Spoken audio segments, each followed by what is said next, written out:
Welcome back students, welcome back to the channel. जैसा कि आप जानते हैं हम टर्म 1 का जो एग्जामिनेशन होने वाला है उस एग्जामिनेशन को लेके हम पढ़ रहे थे। उसमें हम आपका चैप्टर फर्स्ट है पॉलिटिकल साइंस का पावर शेयरिंग, उसको हम क्वेश्चन करा रहे थे।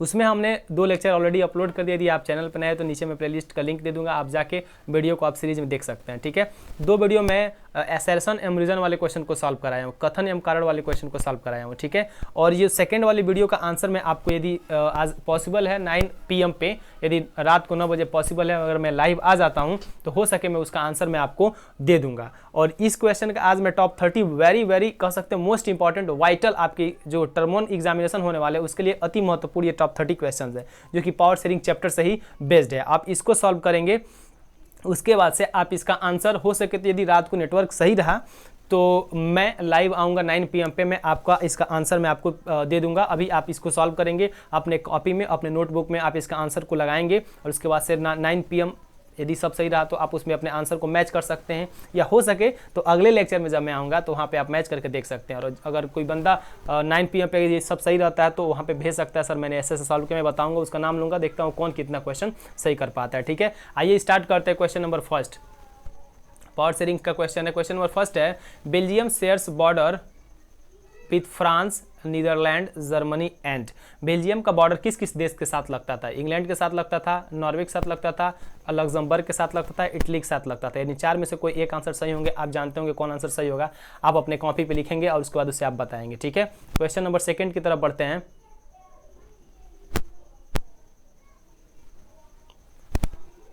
क्वेश्चन नंबर सेकंड, ठीक है, क्वेश्चन नंबर सेकंड क्या कर रहा है स्टूडेंट्स? क्वेश्चन नंबर सेकंड कर रहा है, in the capital city Brussels 80% people speak. जो कैपिटल सिटी जो ब्रसेल्स था, फ्रेंच का जो बेल्जियम का जो कैपिटल सिटी ब्रसेल्स था, वहाँ पे 80% लोग कौन से लैंग्वेज को बोलते थे? ठीक है, फ्रेंच बोलते थे कि डच बोलते थे कि जर्मन बोलते थे कि इंग्लिश बोलते हैं? इसमें से कोई एक आंसर सही होगा। आप जानते होंगे मैंने पढ़ा दिया, काफ़ी डिटेल पढ़ा है। यदि आपको ऐसा लग रहा है मैं नहीं पढ़ाया हूँ तो जिस प्लेलिस्ट में आप इसे पाएंगे उसी प्लेलिस्ट में इस पावर शेयरिंग वाले चैप्टर को आप डिटेल में पा जाएंगे। ठीक है, क्वेश्चन नंबर नेक्स्ट की तरफ बढ़ते हैं। क्वेश्चन नंबर थर्ड है, 20% of the people of Brussels speak. Brussels के 20% लोग, 80% लोग तो प्रीवियस क्वेश्चन में था क्या बोलते थे, 20% लोग इस वाले क्वेश्चन में बताइए क्या बोलते थे? डच बोलते थे कि इंग्लिश बोलते थे कि जर्मन बोलते थे कि इटाली बोलते थे, मतलब इटालियन लैंग्वेज बोलते थे? आप आंसर जानते हैं, आंसर कमेंट बॉक्स में आप टॉप 30 करके आप सीरीज 1 सीरीज 2 करके आप question 1 question 2 question second third का करके आंसर आप शेयर कर सकते हैं। यार मच्छर गजब के नीचे काट रहे हैं सब, ठीक है, तो इसलिए मैं नीचे हाथ कर रहा हूँ। ठीक है, और क्वेश्चन थर्ड हो गया। क्वेश्चन थर्ड होने के बाद हम क्वेश्चन 4 के साइड में बढ़ते हैं। क्वेश्चन 4 क्या है? क्वेश्चन 4 कह रहा है, Brussels represented a special problems, what was it? Brussels में कौन सी स्पेशल प्रॉब्लम थे? आपको इसमें आंसर को फाइंड आउट करना है। ऑप्शन 1 है, Dutch speaking people constituted minority in the country but a majority in the capital. Option B, Dutch speaking people constituted a majority in the country but a minority in the capital. C, other foreign languages were speaking in. Option D, English was becoming dominant. ये चारों में से कोई एक answer सही है। आप जानते हैं मैं इसको काफ़ी डिटेल पढ़ाया हूँ, आप इसे जानते भी होंगे। आप बताएंगे कौन सा आंसर सही होगा कमेंट बॉक्स में, या 9 PM पे नेटवर्क सही रहता है तो मैं आऊँगा लाइव, आपको वहाँ पे मालूम चल जाएगा कौन से क्वेश्चन सही होंगे गाइस। ठीक है, क्वेश्चन नंबर 5 की तरफ बढ़ते हैं। क्वेश्चन नंबर 5 है, what percentage of Sri Lankan population in Tamil speaking. Tamil में जो लोग रहते थे तो वहाँ पे तमिल स्पीकिंग लोग कितने परसेंट थे?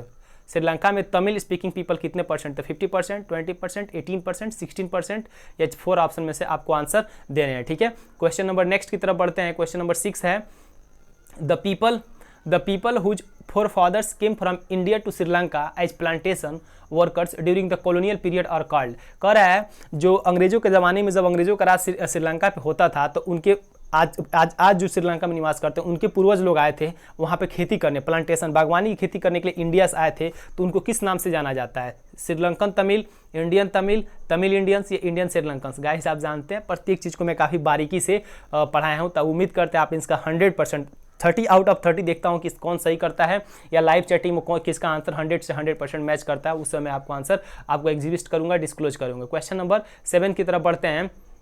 Most of the Sinhali speaking people in Sri Lanka are. कह श्रीलंका में जो सिंगाली अधिक से अधिक जो लोग बोलते थे, मैक्सिमम जो सिंगाली बोलते थे, किस आपके रिलीजन से बिलोंग करते थे? हिंदू से, क्रिश्चियन से, मुस्लिम से कि बुद्धिस्ट से? हिंदू, क्रिश्चियन, मुस्लिम, बुद्धिस्ट। आप इसका आंसर जानते होंगे। गाइज मैं जितना आपको मटेरियल प्रोवाइड करा दे रहा हूँ, एमसीक्यू हो चाहे रीजन एसर्शन हो चाहे सीक्वेंस वाले क्वेश्चन जितना मैं कराऊंगा, trust me on my reliable source, उस सोर्स पे विश्वास कीजिए, आप उससे 99% क्वेश्चन आप टर्म 1 के एग्जामिनेशन में सॉल्व करके आएंगे। ठीक है, क्वेश्चन नंबर ये आपका 7 हो गया। क्वेश्चन नंबर 8 की तरफ बढ़ते हैं। क्वेश्चन नंबर 8 कह रहा है when did Sri Lanka emerge as a independent country? Sri Lanka को आज़ादी कब मिली थी? 1949, 1950, 1948, 1951। आंसर आप एक जानते होंगे, इसको आंसर को आप कमेंट बॉक्स में कमेंट करेंगे या लाइव आके देख सकते हैं। ठीक है, ये लाइव नहीं भी मैं आऊँगा तो अगला जो पार्ट इसका आएगा लेक्चर 3 है, लेक्चर 4 आएगा तो उसमें आपका टॉप 30 का आंसर का मैं आपको यहाँ पे मिल जाएगा। ठीक है, क्वेश्चन 8 हो गया। क्वेश्चन 9 देखते हैं। In dash dash dash act was pass to recognise Sinhalese as the only official language, thus disregarding Tamil. The governments followed preferential policies that favored Sinhalese applicants for universities to positions and governments. ठीक है, मतलब इसमें कहने का मतलब क्या है?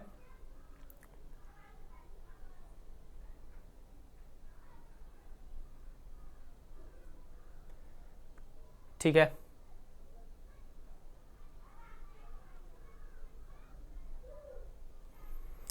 इसमें आपको ये कह रहा है कब श्रीलंका में सिंघालीज को एक ऑफिशियल लैंग्वेज मतलब वहां पे वेरीफाई किया गया था, वहां पे लागू किया गया था, कब ऑफिशियल लैंग्वेज वाला वो एक्ट आया था, यानी माइनॉरिटी को दबाते हुए मेजॉरिटी के लैंग्वेज को ध्यान में रखते हुए कब आया था? मैं आपको आंसर बता दिया हूं, पढ़ा ही चुका हूँ। 1956, 1957, 1958, 1959, इसमें से कोई एक आंसर होगा। आप जानते हैं कौन आंसर होगा, आप मेरे कमेंट बॉक्स में या आंसर आप बताएंगे। ठीक है, क्वेश्चन नंबर 10 की तरफ बढ़ते हैं। क्वेश्चन नंबर 10 कह रहा है all this governments measures coming one after the other gradually increases the dot dot dot among the Sri Lankan.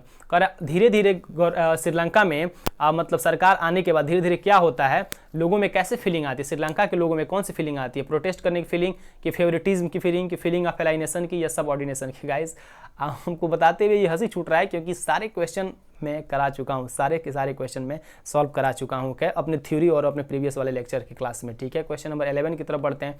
By the 1980s several political organisations were formed demanding, क्या श्रीलंका में 1918 के डिकेड में अनेक पॉलिटिकल पार्टीज बन रही थी, किस चीज़ के मांग को, किस चीज़ की डिमांड को लेकर पॉलिटिकल पार्टीज बन रही थी? सर्टेन राइट्स, या इंडिपेंडेंट तमिल एलम स्टेट्स, या सॉवरेन स्टेट्स, या priority in jobs for the Tamil? Option A, option B, option C, option D, कौन से ऑप्शन होंगे आपको बताने हैं। ओके, क्वेश्चन नंबर 12 की ओर बढ़ते हैं। When did the civil war of Sri Lanka end? Sri Lanka का सिविल वॉर कब खत्म हुआ था? This is very very easy question. 2010, 2009, 2005, 2006, which answer is right? You have to tell. Question number 13. How many times was the constitutions of Belgium amendment between the 1917 and 1993? कह 1970 से लेके 1973 लगभग 23-24 साल के दौरान बेल्जियम के कॉन्स्टिट्यूशन में कितनी बार संशोधन किया गया था? क्यों किया गया था आप जानते हैं?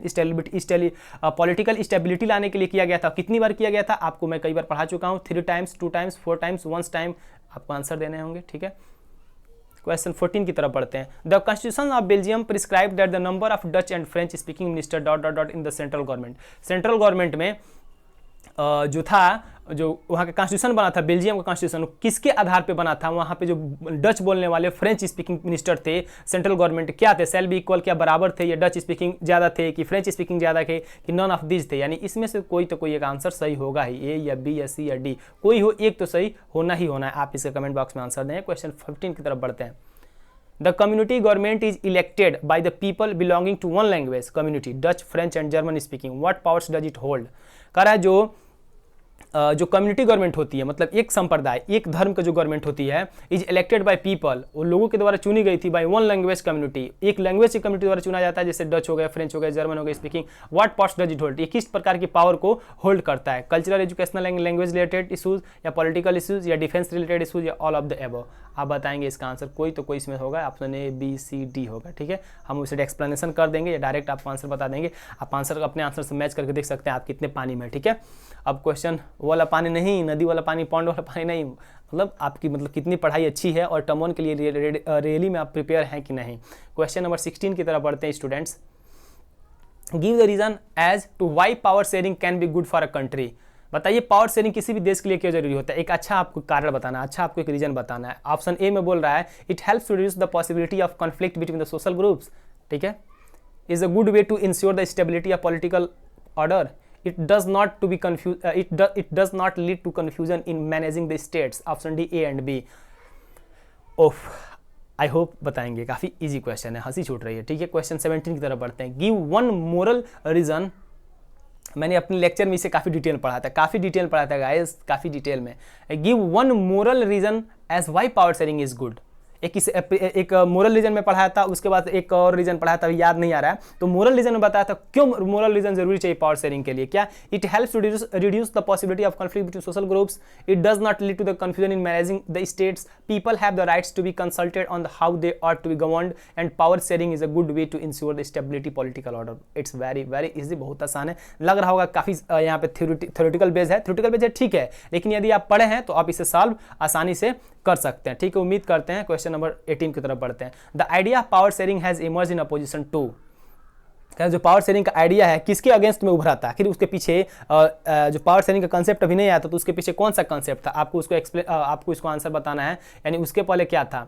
डेमोक्रेसी था कि डिक्टेटरशिप था कि मोनार्की था कि undivided political power under on one sect. ठीक है, क्वेश्चन 19 की तरफ बढ़ते हैं। Give an example of horizontal distribution of power. कह रहा है हॉरिजॉन्टल डिस्ट्रीब्यूशन ऑफ पावर को बताना। मैं बताया था हॉरिजॉन्टल और वर्टिकल लेवल के गवर्नमेंट के फॉर्म को बताया था, और आपको इसमें से कोई एक आंसर ऑप्ट करना है, जैसे गवर्नमेंट्स दैट प्रोविंशियल और regional level, legislature, executive and judiciary, among different social groups like political parties, pressure groups and the movements. आपको हॉरिजॉन्टल लेवल बताना है, not vertical level guys. Next question की तरफ बढ़ते हैं। Question number 20 which is a federal division of power. Federal division of power मतलब federal मतलब होता है संघ, डिवीजन ऑफ पावर जो संघ है, जहाँ पे सारे जितने भी वहाँ पे पॉलिटिकल पार्टीज हैं या जितने भी बॉडीज हैं गवर्नमेंट को चलाने वाले, चाहे बड़े लेवल पे छोटे लेवल पे, उनको बांटा गया है, तो उसमें कौन सा आंसर होगा? ठीक है, गवर्नमेंट एट द प्रोविंशियल और regional level, legislature, executive and judiciary, among the different social groups, political parties, pressure groups etcetera. आप जानते हैं, आप इसका आंसर बताएंगे। ठीक है, question number 21 where power is shared among the different organs of government such as the legislature, executive and judiciary, what is the functioning of this system is called। ये जो आप जानते हैं, जो लेजिस्लेचर है, जो एग्जीक्यूटिव और जुडिशरी है, इस प्रकार के यदि पावर को बांट दिया गया तो उस प्रकार के बटे हुए पावर को हम क्या कहते हैं? Horizontal power, system of check and balance, system of shared power, system of limited power. Guys you have to tell, this is very easy question. Question number 23 थोड़ा सा बड़ा है ये क्वेश्चन और कंसेप्ट बेस्ड है। अब डरे मत, अभी डरे मत, काफ़ी आसान है, आप जानते हैं, और मैं इसे थोड़ा सा जूम कर दूंगा और ताकि आप इसे समझ सकें। ठीक है, जूम नहीं होगा क्या? चलिए, जूम नहीं होगा तो कोई बात नहीं, हम पढ़ दे रहे हैं। Consider the following statements about the power sharing arrangement is Belgium and Sri Lanka. कह रहे बेल्जियम और श्रीलंका के जो पावर शेयरिंग की जो चीज़ें थी, उनके बारे में आपको बताना है कितना सही थी और कितना गलत थी। ठीक है, बहुत आसान ही ये भी क्वेश्चन है, आपको लग रहा होगा बहुत टफ है, लेकिन ये टफ नहीं है, काफ़ी आसान क्वेश्चन है। ठीक है, हम पढ़ते हैं, क्वेश्चन को पढ़ते हैं। ठीक है, क्वेश्चन को पढ़ते हैं। ऑप्शन एक, इसमें एक दिया है, in Belgium the Dutch speaking majority people try to impose their dominance on the minority French speaking community. एक, दो, in Sri Lanka the policies of government sought to ensure the dominance of the Sinhala speaking majority. जानते हैं आप। तीन, Tamil in Sri Lanka demanded a federal arrangement of power sharing to protect their culture, language and equality opportunity education and job. ठीक है, the transformation of Belgium from unitary government to a federal one prevented a possible division of the country on a linguistic line, which of the statement is correct. इसमें 4 statement दिए, 1, 2, 3 और 4, और option भी आपको 4 option दिए हैं। अब आपको बताना है सारे के सारे ऑप्शन सही, यानी चारों ऑप्शन सही हैं कि केवल 1, 2 और 4 सही हैं, कि 3 और 4 सही हैं, कि 2, 3, 4 सही है। ठीक है, मैं इसको एक बार मिटा देता हूं और आप इसे थोड़ा सा जूम करके, मेरे में तो जूम करूंगा तो कट जाएगा। ठीक है, आप इसे स्क्रीनशॉट लेके थोड़ा सा जूम करके आप इसे देख के इस आंसर को आप भेज सकते हैं आंसर इसमें। ठीक है, क्वेश्चन 23 कह रहे Sri Lanka, in Sri Lanka there are about कितना % Christian who are both the Tamil and Sri Lanka. कह रहा है श्रीलंका में कितने % लोग थे जो तमिल भी बोलते थे और सिंहाला भी बोलते थे। तमिल लैंग्वेज और सिंहाला लैंग्वेज बोलते हैं, उनका परसेंटेज आपको बताना है। 10, 15, 7 और 12, चारों में से कोई एक आंसर होगा, आप जानते हैं। क्वेश्चन 24 की तरफ बढ़ते हैं। In Sri Lanka the democratically elected government adopted a series of. कह रहे श्रीलंका में जो डेमोक्रेटिकली इलेक्टेड जो गवर्नमेंट बना था,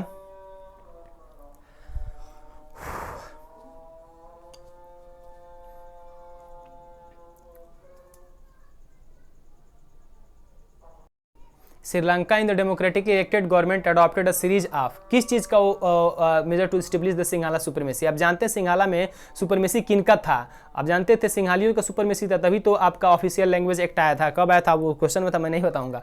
तो आया था तो कौन सा सिस्टम का था, एक्सट्रीम के, डेमोक्रेटिक के, पॉलिटिकल के, मेजोरिटेरियन के। आप इसका आंसर दें, काफ़ी आसान है। क्वेश्चन 25 की तरफ बढ़ते हैं। Sri Lanka A new constitution stipulated that the state shall protect the foster the Tamil Indians ... जो श्रीलंका का जो नया कॉन्स्टिट्यूशन बना था, नया संविधान बना था, वो किसको लेके काफी वो सीरियस था, किसको लेके काफी वो ध्यान देता था, ठीक है, हिंदू को कि बुद्धिस्ट को, क्रिश्चियन को कि इस्लाम को। A B C D चारों में से कोई एक आंसर सही होगा, आप इसको बताना है।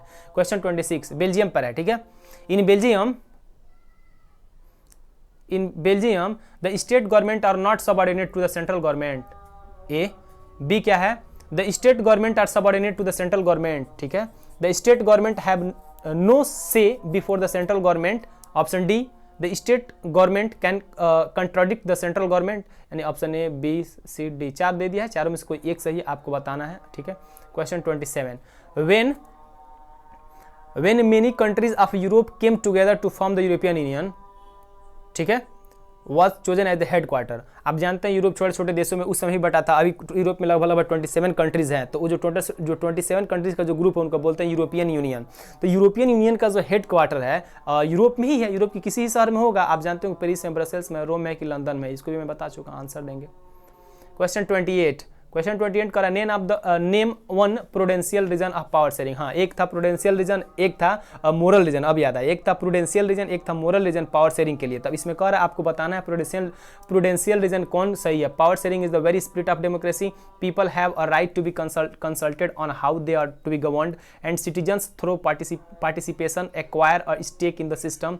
Power sharing is good because it helps to reduce the possibilities of conflict between the social groups. आपको बताने काफ़ी आसान है, बस मेरा नोट्स आप शॉर्ट नोट्स बनाए होंगे जो मैं पढ़ा रहा था बोर्ड पे, व्हाइट बोर्ड पे, उसको आप केवल स्क्रीनशॉट लिए होंगे ना, तो आप उसको एक पेज पलटेंगे तो धड़ाक इसका आंसर आ जाएगा। लेकिन नकल नहीं करना, ईमानदारी से करना है, एक क्वेश्चन भी करना है लेकिन ईमानदारी से करना है। यही ईमानदारी आपके लिए टर्म 1 एग्जामिनेशन, बोर्ड एग्जामिनेशन में काफ़ी बेटर होने वाली है। क्वेश्चन नंबर 29 काफ़ी छोटा छोटा दिखाई दे रहा है, लेकिन आप मैनेज कर लीजिएगा, इस जूम करके मैं पढ़ दे रहा हूँ एक बार। Correct, different arguments are usually put forth in favor of and against power sharing. Identify those which are in favor of power sharing and select the answer using the quotes given below the power sharing. Correct, सारे दिए हैं, sequence में नहीं दिए गए, आपको sequence में लगाना है। कोई भी चीज़ें सीक्वेंस में नहीं दी गई हैं, आपको सीक्वेंस में लगाना है, आपको सीक्वेंस में लगाने हैं। और सीक्वेंस में कैसे लगाना है आप जानते हैं, ठीक है। पहले करें reduce conflict among the different groups, decrease the possibility of arbitrariness, delays decision making process, accommodates diversities, increase in stability and divisions, promotes people's participation and undermines the unity of account। ये कह रहा है ये the different arguments are usually put forth in favor of and against power sharing। आपके 7 statement दिए गए, अब question समझिए ध्यान से, 7 स्टेटमेंट दिए गए, सातों स्टेटमेंट्स कोई पावर शेयरिंग के फेवर में, यानी पावर शेयरिंग इज गुड, कोई पावर शेयरिंग का अगेंस्ट में है तो क्यों अगेंस्ट में, और फेवर में है तो क्यों फेवर में। सातों ऑप्शन दिए गए हैं, आपको देखने हैं। And identify those which are in favour of power, और पहचान करना है कौन पावर के फेवर में है, एंड सेलेक्ट द आंसर, और कौन पावर के फेवर में है वो सेलेक्ट करके उसी को टिक लगा देना। मान लीजिए 7 गया, मान लीजिए 2 3 4 आपको ऑप्शन डी लग रहा है, 2 3 4 7 सही है, तो उसको आपको टिक लगा देना, सर ऑप्शन डी सही होगा, यही हमारे पावर शेयरिंग के फेवर में है, बाकी तो पावर शेयरिंग का अगेंस्ट में आपको बताना है, ठीक है।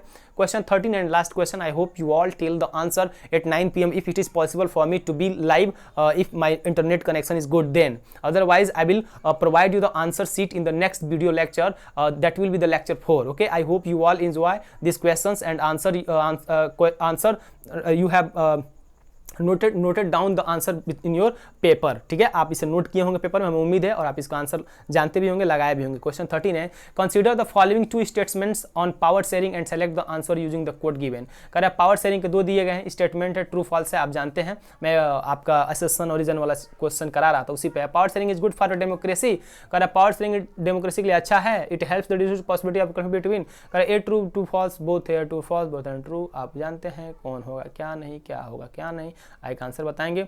उम्मीद करते हैं दोस्तों आपको लेक्चर सीरीज काफी अच्छा लगा तो प्लीज चैनल को लाइक करें, शेयर करें, सब्सक्राइब करें, और इतना तेजी से सब्सक्राइब करें कि बूम 1 मिलियन सब्सक्राइबर हो जाए, ठीक है।